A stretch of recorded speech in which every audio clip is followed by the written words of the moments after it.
Amigos, bienvenidos a Radio Uruguay, bienvenidos a La Máquina de Pensar. ¿Cómo están? Espero que anden bien. Arranca La Máquina de Pensar con Carolina de Cuadro en la puesta a punto, amigos, de este programa. Un programa que, en este caso, va a tratar de poesía. Ustedes lo saben, la semana pasada estuvimos hablando con Alicia Torres en torno a la poeta Amanda Berenguer. Amanda Berenguer se cumple este año el centenario de su nacimiento y bueno, hay una serie de homenajes que van a estar y recordatorios y eventos, en fin, en torno a su poesía. Aquí en La Máquina de Pensar, la idea es tratar de hablar al menos una vez por semana, o bueno, sistemáticamente vamos a recorrer a todos los poetas para tratar de hablar de esta gran poeta llamada Amanda Berenguer.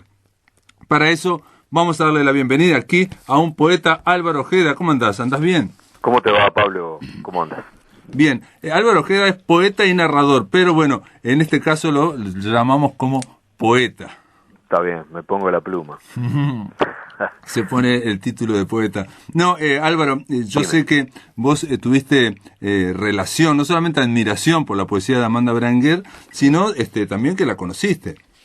Sí, afortunadamente, mira, yo iba a un taller literario, el taller de Jorge Abeleche y Silvia Lago, en los 80, 81, 82, durante la dictadura era la manera de aprender literatura que no fuera la estatuida, ¿no? Que era muy limitada y muy pobre. Entonces, todos los que teníamos alguna intención, no tanto de escribir como de aprender literatura, de tener una guía, íbamos a un taller.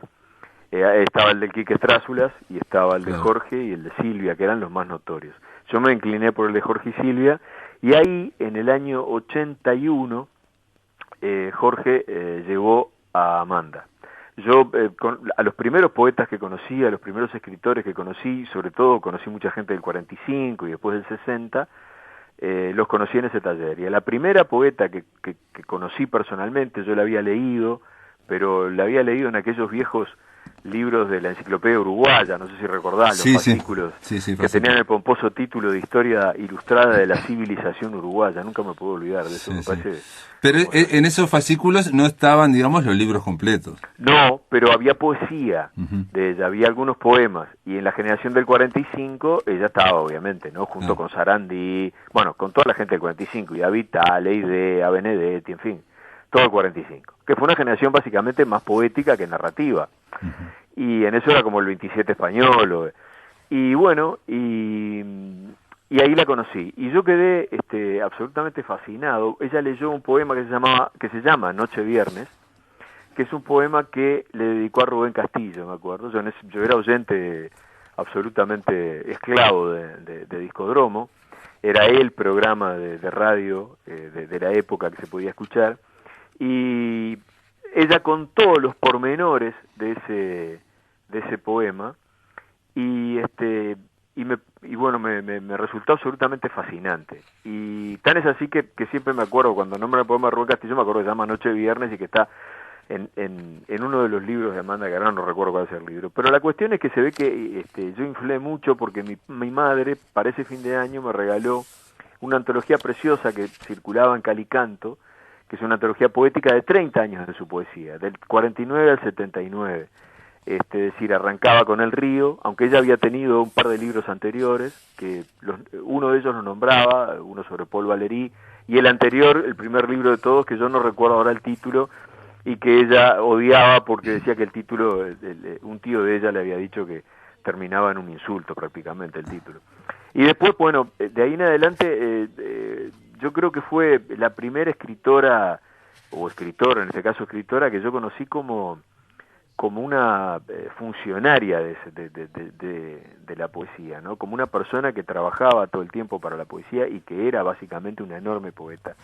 Después ella explicó también algunas experiencias que tenía, que intentaban hacer con la gente del 45 y con amigos, y me resultó absolutamente fascinante, y bueno, y quedé fascinado para siempre con ella. Luego tuve, allá por los 90, la posibilidad de empezar a tratarla de manera más directa, y en el 93, 92, 93 empecé a frecuentarla, y la frecuenté hasta su muerte prácticamente. Después nosotros con mi esposa, con Frances, íbamos a verla a ella y a José Pedro. Después se unió José Pedro, que en el comienzo José Pedro fue bastante complicado. Nosotros no teníamos una relación con José Pedro, pero después José Pedro fue invitado al taller, ya avanzado los años 85, 86, y también me pareció un individuo fascinante.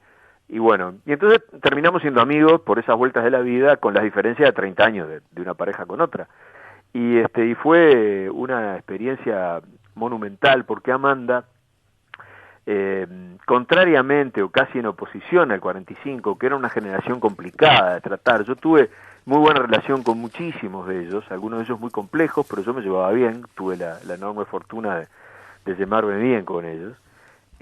Amanda era de una dulzura y una gentileza y una bonomía pocas veces vista, y conmigo, y puedo nombrar una enorme cantidad de gente. Muy accesible, sobre todo, aparte, ¿no? ¿Perdón? Muy accesible también. Totalmente accesible. Elvio Chitaro te lo habrá contado, y si no te lo cuento yo. Elvio se presentó con su libro a la casa de Amanda, no la conocía, Amanda terminó haciendo un prólogo. Que eso, en Uruguay, en cualquier lado del mundo, ¿no? Una persona que ha tenido el roce internacional que tuvo Amanda, el reconocimiento que tuvo Amanda, y bueno, y que muchas veces la gente puede ser fastidiosa y puede molestar, y bueno, y Amanda se lo hizo con una gratuidad, y como Elvio, bueno, Roberto Chavarren, por ejemplo, en algún momento su gran lugar de lectura y demás, era un muchacho muy joven, era la casa de Amanda y de José Pedro. Yo quiero decir, a muchísima gente ayudó mucho, y les abrió su casa, su conocimiento y sus capacidades poéticas, y Amanda tenía un oído finísimo, y era una mujer que había vivido un Uruguay esplendoroso, y luego un Uruguay en decadencia, y luego la invasión de la tecnología, y eso a ella la fascinaba, y todo lo pasaba, lo tamizaba y lo hacía circular de una manera natural. Era una mujer de una exquisita cultura, con una enorme cantidad de lecturas, y muy muy puntuales, y algunas bastante lógicas para la época. Yo que sé, toda la poesía española del 98 para acá, de la generación del 98, básicamente Machado, y bueno, y todo el 27, Lorca, Cernuda, bueno, toda esa, Aleixandre, toda esa gente, todos esos nenes. Y luego otras poesías, por ejemplo, Emily Dickinson, y bueno, y aquello era un placer. Ella recibía en su casa en la calle Mangaripé, que después se llamó María Espínola, y aquello era una cosa fascinante, porque uno se sentaba allí y era como estar en el centro del mundo, todo pasaba. Sí, conviviendo con la historia. De alguna forma también, yo a José Pedro no lo vi un par de veces, pero ni siquiera hablé con él.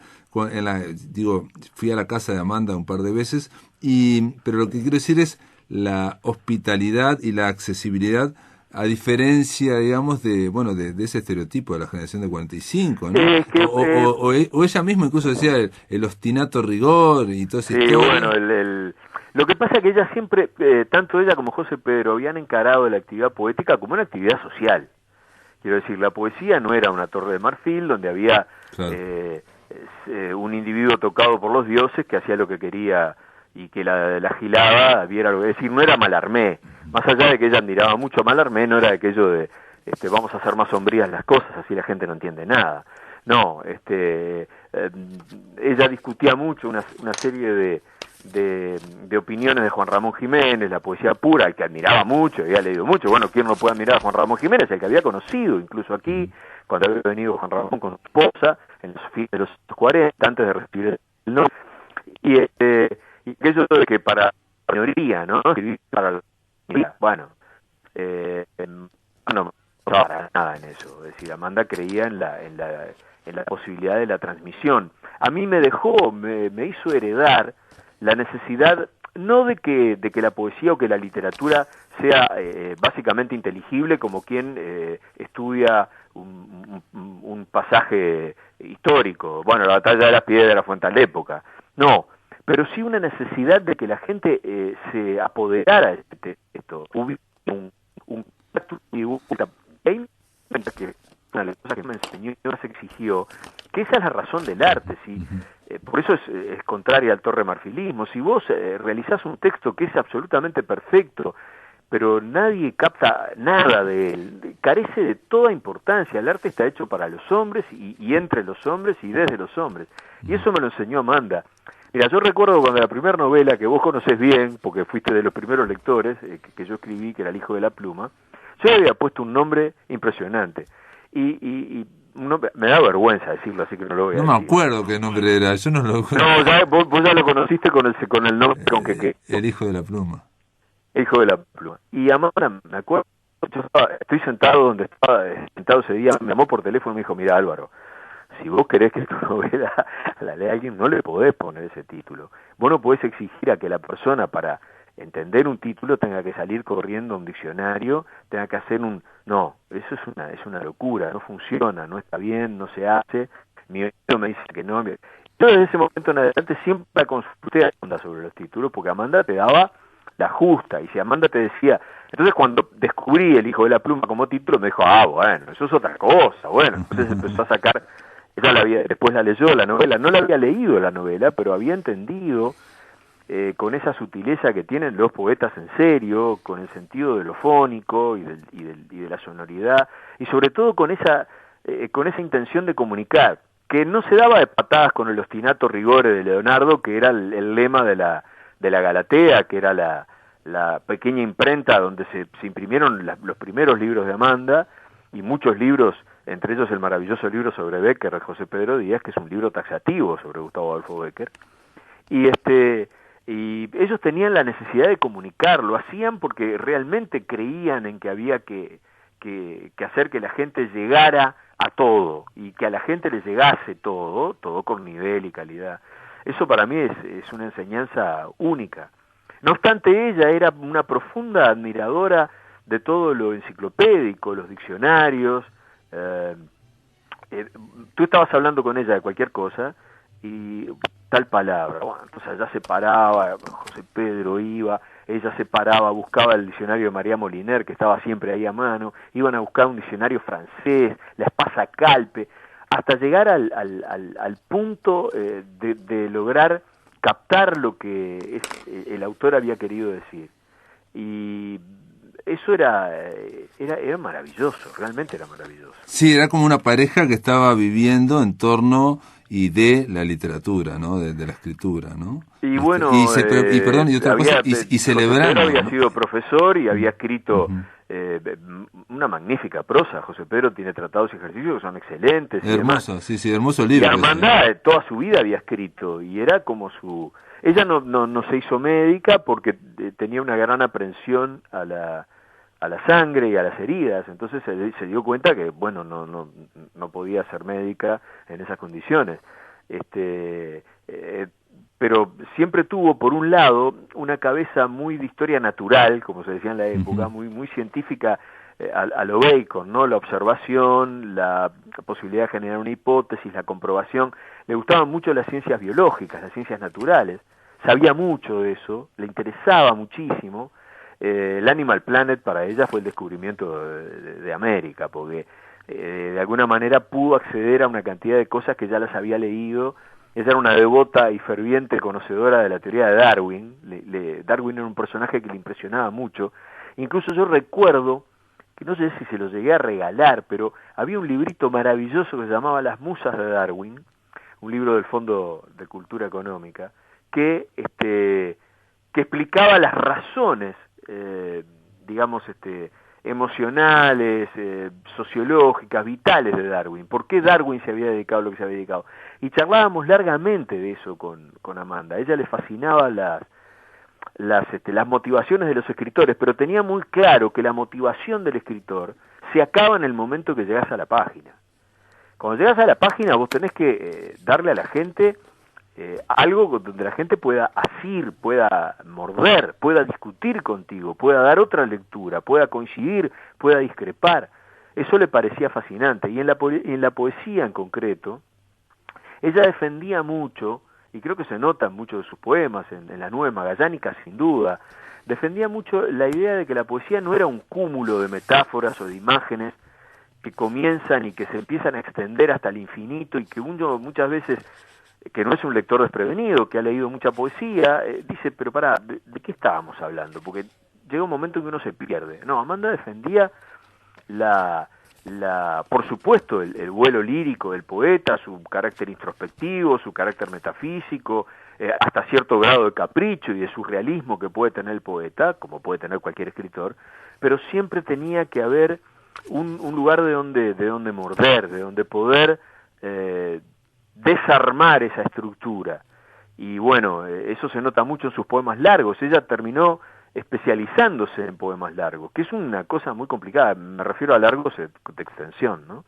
Y ella era una gran lectora de Julio Herrera, le gustaban mucho las tertulias lunáticas y las Pascuas del Tiempo, y todas esas cosas la llevaban siempre a tratar de buscar la extensión, y ahí tenés La Estranguladora, que incluso se puede escuchar, está en internet, que es un poema larguísimo, o Esperando el siglo XXI. Y después tiene otras cosas impresionantes que yo creo que rompen totalmente los esquemas. Yo no sé si esto vale, esto no es un podio, pero yo considero que es la más importante poeta uruguaya del siglo XX y del XXI. Aquí, mira, estoy justo leyendo, estoy viendo La constelación del navío, y en el prólogo, algo de que estás diciendo, Miramed dice, es que esta criatura anómala, Amanda Berenguer, ¿acaso es su sola compañía Sor Juana, ¿no? Juana Inés de la Cruz, sigue siendo de las escasísimas damas que han hecho de la voluntad de episteme verso, ¿no? De la voluntad de conocimiento. La voluntad de lo científico, claro, del conocimiento científico, claro. Pero convertirlo en verso, ¿no? Convertirlo en verso. Porque hay que tener muchísimo talento. Yo creo que eso no se aprende, ¿no? Digamos, eso viene con uno y logra pegar el salto. Yo insisto, si uno lee la primera estrofa de Las Nueve Magallánicas, donde ella va y vuelve desde su niñez a las vidrieras de 18 de julio y a su familia, eso en prosa requiere de 2 capítulos. En verso no, porque tú en verso en poesía podés estar hablando en determinado tiempo y saltar a otro tiempo y volver a tu infancia y hacer como en una película. En ese sentido, la poesía es lo más parecido a lo cinematográfico, porque hay un movimiento. Pero hay que saber hacerlo, porque si no el lector se pierde y empieza a rechazar esa irrupción de la familia Berenguer. ¿Y estos quiénes son? Entonces ella lo hacía con un carácter. Pero tiene otra cosa más también, que tiene que ver con lo que hablábamos antes de su buena fe. Uno de las 1001 preguntas, uno de sus últimos libros, penúltimo o antepenúltimo libro publicado en Linares y Rizo, es una especie de viaje al Parnaso de Cervantes, ¿no? Donde Cervantes recogía en el viaje al Parnaso todos los poetas de su época y en verso lo hacía Cervantes, que fue un enorme poeta, pero que bueno, se consagró como narrador. Y hacía uno puede de alguna manera ver una antología de la poesía española del siglo de oro, de algunos poetas que nadie más leyó en su vida, pero que Cervantes conocía. Amanda hace lo mismo. En un libro coloca un nuevo libro de poemas, donde están las 1001 preguntas. La pregunta es el campo de Amanda. Amanda vive en el territorio de la pregunta, ¿no? Como si fuera una investigadora. Pero, claro, permanente, la duda como forma de arte. Después, coloca algunos pasajes de su propia poesía, hace una pequeña antología de su poesía. Hace una pequeña antología de los versos de los poetas que ella quiere colocar allí, y coloca a todo un universo de poetas, grandes, medianos, chicos, a los cuales rescata y le coloca, elige sectores de su poesía, cita. Eso es algo único en la historia del Uruguay. Es decir, eso lo han hecho, yo qué sé, la historia de la literatura uruguaya, Carlos Roslo, que cita a todo el mundo y que uno no sabe, al final aquello es un desastre porque uno no sabe muy bien quiénes son importantes y quiénes no. Esto lo hacía con un criterio, por supuesto, de valoración. Ella estaba valorando a esos poetas que colocaba, y con un criterio didáctico en el sentido de acceder, de hacer accesible a la gente. Ese libro es una maravilla, que aquí no ha sido debidamente considerado, porque podría hasta utilizarse como un libro de texto para la historia de la literatura. Un poeta hablando en términos poéticos de otros poetas mientras habla de sí misma y agrega un nuevo libro, que es el de las 1001 preguntas. Todo de una manera natural, espontánea. Yo vi cómo gestionó ese libro, cómo lo organizó, con unos cuadernitos de papiro con caras de animales. Le gustaban los cuadernos que tuvieran caras de animales, ¿no? Siempre lo natural. Y entonces iba escribiendo allí con su letra perfecta, y yo lo vi, esos libros, cómo lo fue gestando. Era impresionante. Yo llegaba y tenía un libro entero de nuevas preguntas, todas con sentido, con un enorme humor, con una cosa ominosa, porque Amanda era muy elegíaca también, y había pasado por momentos terribles en su vida, la muerte de su madre en condiciones muy complicadas, y ella lograba pasar de lo ominoso, de lo torvo, de lo duro, a un carácter humorístico. Amanda era muy graciosa y tenía un enorme humor y tenía unas pequeñas viñetas sobre los objetos. Ella tenía toda una teoría casi animista, te diría, sobre los objetos, ¿no? Ella consideraba que los objetos, por supuesto, tenían vida, y tenían ánima, y que bastaba el ejemplo del tipo que dejaba de mirar la leche antes de hervir para que la leche hirviera y te estropeara toda la vida. Eso Álvaro, lo pensaba seriamente, Álvaro, lo creía. Vamos a hacer una pausa, ¿te ¿Cómo no? parece? Amigos, estamos conversando en La Máquina de Pensar con Álvaro Ojeda sobre esta gran poeta llamada Amanda Berenguer. Después de la pausa continuamos aquí por Radio Uruguay. Amigos, seguimos en La Máquina de Pensar. Estamos conversando con Álvaro Ojeda sobre la poeta Amanda Berenguer. Este año se cumplen 100 años de su nacimiento. Y en el bloque anterior, bueno, un poco Álvaro decía que algo que ya también mencionó Alicia Torres cuando estuvo en La Máquina, la idea que tenía, la filosofía o la visión, la cosmovisión de Amanda Berenguer, de por un lado de que su casa, su jardín podía ser todo un universo, y por otro lado la idea de que los objetos también podían tener vida, ¿no? Podían tener ánima, ¿no, Álvaro? Claro, hay que ver también que Amanda, primero, pertenecía a una generación donde las mujeres normalmente estaban en el gineceo, ¿no? Ella no escapaba esa, es decir, el hombre conseguía el trabajo, conseguía el dinero, mi madre era así, mi padre trabajaba, mi madre se quedaba en mi casa, y mi padre era del 24, quiero decir, era más o menos como Amanda. El asunto es que cuando una persona tiene una vocación artística tan brutal como la de Amanda, aquello era, o encontramos esto o no sobrevivimos. Y Amanda encontró en ese sauce que daba, era un ventanal, bueno, si tú fuiste a la casa te acordarás, era una ventana, puerta-ventana que se levantaba, estaba siempre levantada, entraba la luz del día, de la noche, había un sauce, había palomas que Amanda conocía y les daba de comer, había gatos, había una cantidad de cosas, había plantas adentro, una cantidad enorme de plantas que Amanda cuidaba y te explicaba lo que era cada una, y allí realmente ocurría el milagro del mundo. Y durante la dictadura, donde su esposo fue destituido y hubo que tratar de buscar maneras para sobrevivir, porque no era sencillo, y bueno, inventaron el club de lectura de Sarandí, de Discodromo, que todavía los libritos andan por ahí, con Carlos Maggi y con otra gente. Amanda quedó recluida, fue una doble reclusión, ¿no? Entonces, ella fue trabajando de manera larvada su maravillosa Dama de Elche, que es de alguna manera una analogía sobre su propia visión de ese mundo, la Dama de Elche imperturbable, esas damas extrañas que aparecieron en las celtíberas en España, la Dama de Baza, la Dama de Elche. Bueno, ella elige a la Dama de Elche, a la que, por ejemplo, nos hizo descubrir a todos que tenía como dos enormes auriculares en cada uno. Es brutal, Amanda se daba cuenta. Esa es una de observación cosas. de ella, de una figura, de una escultura prehistórica. Claro, entonces decís, pucha, ¿cómo esta mujer puede darse cuenta de estas cosas? Entonces hace... Había un humor también, había un humor, digamos, un humor nato, muy en sorna, o sea, ¿no? Había una especie también, como... también a veces de voz ingenua también, ¿no? Bueno, provocaba ese humor. Por supuesto. Amanda era muy, muy astuta y era también muy ingenua. En eso se parecía mucho a Marosa, su enorme amiga. Eran muy amigas con Marosa, con una imaginería en común, pero nada más. Eran dos poetas totalmente distintas. Pero Marosa era una mujer muy aguda, muy pilla y también muy ingenua. Entonces, esas cosas que uno parecen como contradictorias, pero están presentes. En La Dama de Elche ella ratifica otra de las figuras literarias que le interesa, que es la figura de la Sibila, ¿no? Claro. La Sibila cumana, la Sibila de Cumas, la que desordenadamente, porque bueno, está el mito de que entró el viento y le desordenó todos las páginas de la historia del mundo, entonces la Sibila te dice, pero te lo dice de una manera un poco equívoca, entonces no sabes muy bien. Y a Amanda le parecía que la Sibila era la idea de la permanencia. Ella siempre reflexionaba mucho sobre el mito aquel de la Sibila que pide la eternidad, pero no se da cuenta que envejece eternamente, no muere, pero es eternamente cada vez más vieja.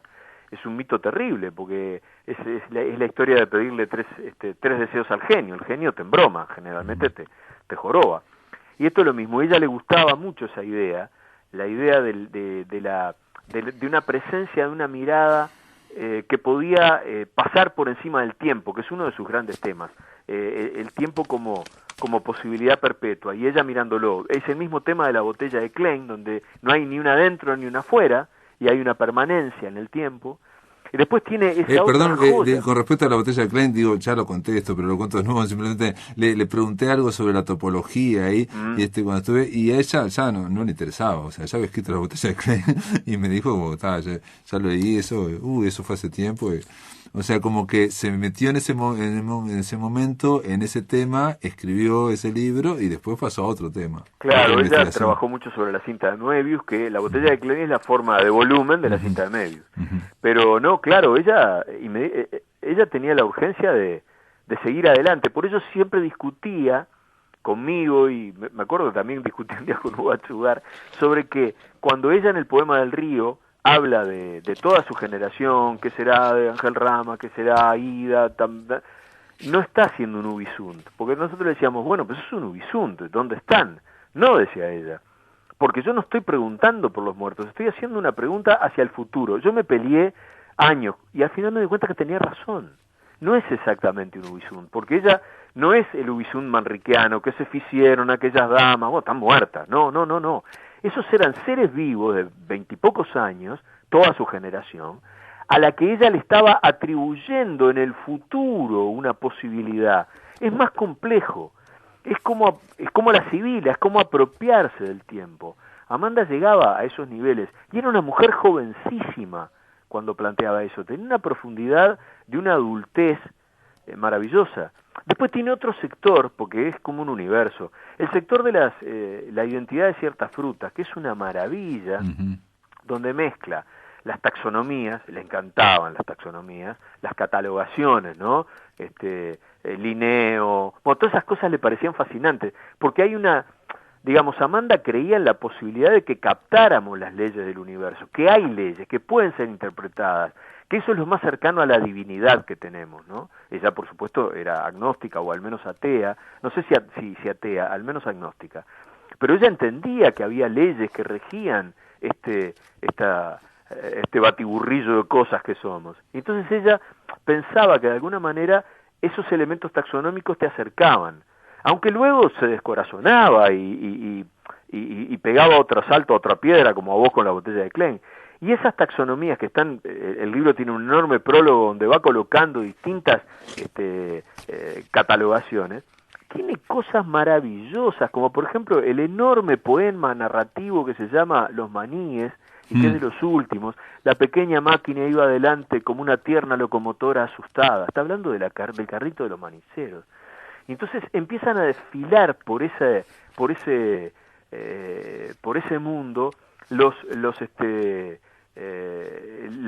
pequeñas características ahogadas del maní, y ahí te encaja la taxonomía del maní, te lo describe cómo es un maní, a qué pertenece, y ella dice las pequeñas alas de los chingolos. El maní pasa a ser un chingolo que aparte para ella era muy interesante porque su madre tenía un gran dolor, le producían una gran depresión el canto del chingolo en el atardecer. Tan es así que ya nos contaba que su padre había comprado un campo y de tarde la madre entraba en una depresión espantosa porque le producían una gran tristeza, y bueno, lo tuvo que vender porque la madre se descomponía, y ese pequeño chingolo vuelve a aparecer en la fruta, en el maní, en el fruto seco del maní, que es la infancia, el domingo, y termina dando un salto al final. Los maníes llegan con el domingo y se van con la tristeza, dice Amanda. Entonces vos decís, Es brutal ese poema, y en ese Termina poema así, van sus prácticas de piano, las prácticas de piano con los libros de Czerny, que eran una serie de estudios de piano que todos los pianistas realizan o realizaban todos los días para mantener ágiles sus manos. Va Chaplin, por supuesto, el cine, va su barrio, que era mi barrio, el Brazo Oriental, sí. va todo ahí adentro, y todo va...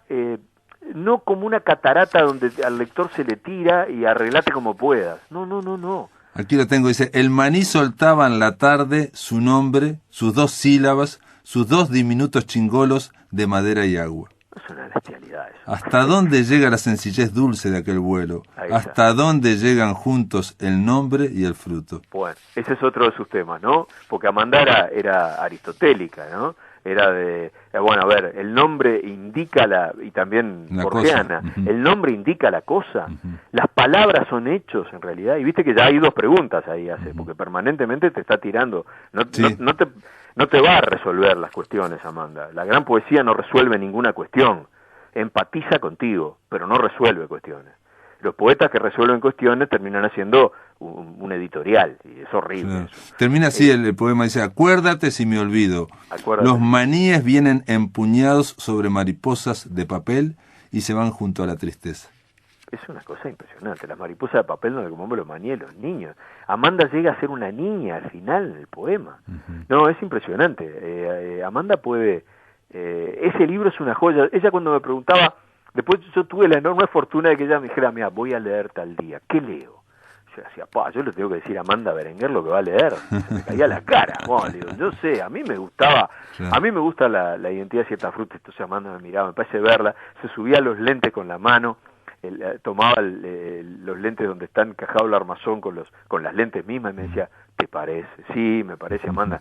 Son unos poemas preciosos, la gente le va a encantar. Y entonces leí alguno, pero normalmente no leía esos poemas. Para mí es un libro que es una joya, realmente una joya de la literatura. Voy a nombrar a un autor que ya nadie lee, pero que tiene un libro que para mí también es una joya, que son Las confesiones de un pequeño filósofo de Azorín. Son libros que están en ese nivel. Un detalle que no hemos mencionado y que ahora yo me doy cuenta viendo acá la constelación del navío, es que las tapas estaban muchas hechas por collage de la autora, ¿no? O sea, diseño, identidad de ciertas frutas, el diseño de la tapa de identidad de ciertas frutas es de Amanda. O la botella verde también es un collage de la autora. La estranguladora también. Ese reloj que aparece en la estranguladora es un reloj de José Pedro. Es un reloj que José Pedro tenía, porque José Pedro no le gustaba darle cuerda al reloj. Entonces, en un momento determinado solucionó su vida, encontró un reloj automático y solar. Ese reloj le cambió la vida, se olvidó de darle cuerda al reloj. Y ese reloj es el que aparece en la tapa de la estranguladora.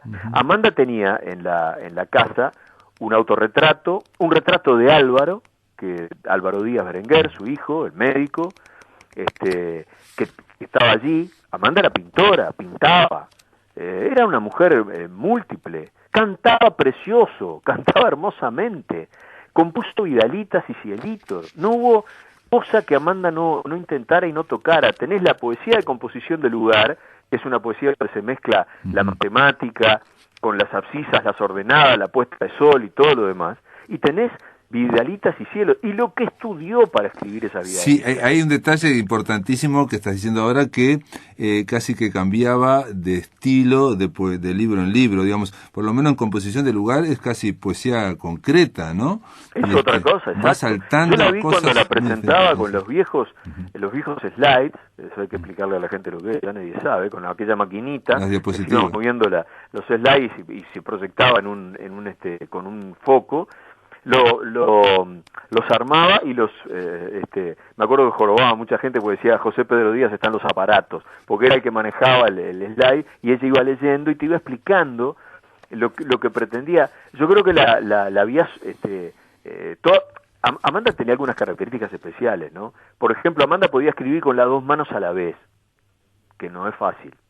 Amanda escribía en escritura espejo, es decir, escribía de una manera que escribía y vos colocabas un espejo y leías lo que había escrito. Eso era natural en ella. Ella estaba contentísima porque esas 2 virtudes aparentemente las tenía Leonardo da Vinci. Pero son virtudes que no se pueden aprender, Pablo. Es decir, nacés con ellas, es como el tipo que es ambidiestro. o como el tipo que puede, yo qué sé, no sé, silbar y comer gofio, no sé, son cosas que no se pueden aprender. Entonces esas cosas, ella buscaba la razón final de eso, le parecía interesantísimo, y creo que Composición de Lugar parte de ese tipo de cabeza, de buscar.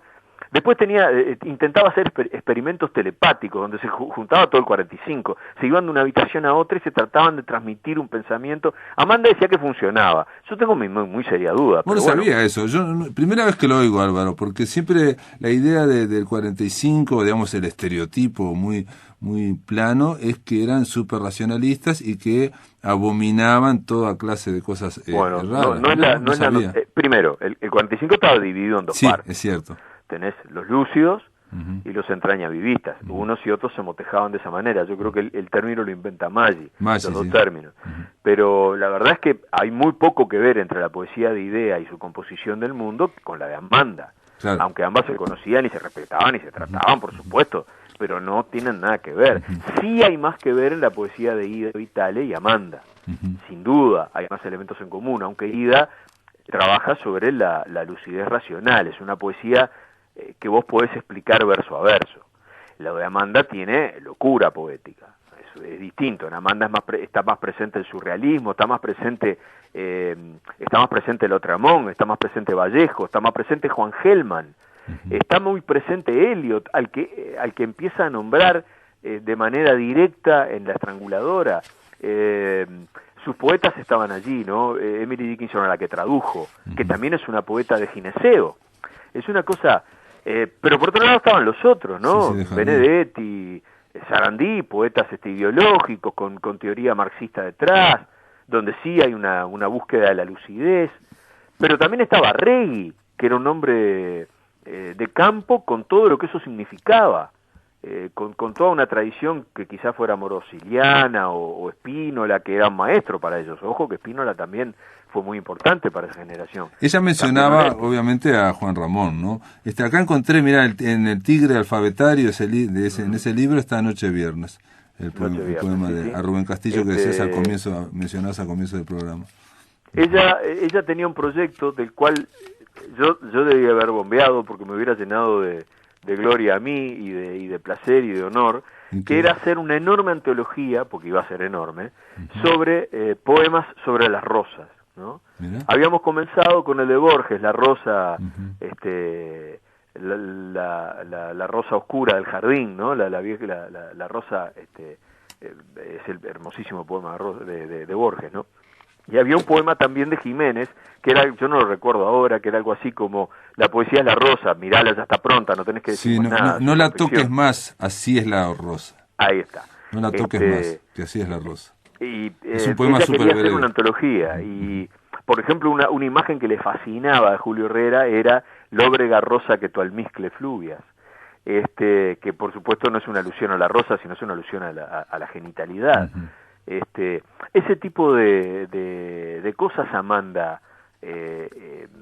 manejaba. La revisión de esos autores. Amanda volvía sobre esos autores y volvía a revisar los ritmos musicales. Por ejemplo, yo en este momento no recuerdo cuál es el poema, son todos en decasílabos partidos, a veces en la quinta sílaba, a veces en la sexta sílaba, y vos lo leías y decías, ¿cómo en decasílabo? Entonces Amanda Benedetti decía, ¿ves? Atacaba el decasílabo, sabía mucho de métrica, tenía un enorme oído, entonces eso le permitía también manejar esos dos términos que tienen que estar siempre en equilibrio en la poesía, que son lo formal y el contenido, el fondo y el contenido, que están en un equilibrio muy peligroso, porque se puede caer para un lado o para el otro. Claro. Ella dice en un momento, dice en El monstruo incesante, en una explicación, dice: también traté con el lenguaje como si fuera un tigre que me hubieran regalado cuando era cachorro. Claro. Sí. Y dice: yo quisiera mimarlo como se mima un gato y doblegarlo si fuera posible. También observé que no es el tigre el que dice la última palabra. Claro. No, ella tenía Hay una picardía siempre. Y siempre parece que porque la poesía, como decíamos... Es como elusiva, siempre se está eludiendo también. Exacto, Sí, y te está abriendo otra puerta. Uh-huh. Es decir, bueno, sí. tampoco te la tomes tan a fondo. Aunque serán palabras la última memoria de los hombres, dicen en La Estranguladora. Y bueno, ¿hay alguien ahí? Termina el libro de las 1001 preguntas. ¿Hay alguien ahí? Claro. Otra cosa que le gustaba mucho, porque ya tenía toda una teoría al respecto, son los lugares comunes, los clichés del idioma, ¿no? Composición de lugar, por ejemplo, es una, me hago la composición de lugar, tarea doméstica, ese tipo de cosas a Amanda la llenaban de... en muchos casos la llenaban de un criterio de ominosidad, le producían un cierto criterio de oscuridad, porque decía hacer ciertas cosas de una manera constante, es decir, eso es muy onetiano, ¿no? El lugar común termina aboliendo casi cualquier posibilidad de progreso, porque el lugar común te establece en determinada manera de razonar. Amanda buscaba en el lugar común lo oculto que permitiera un salto, y eso le parecía interesantísimo también.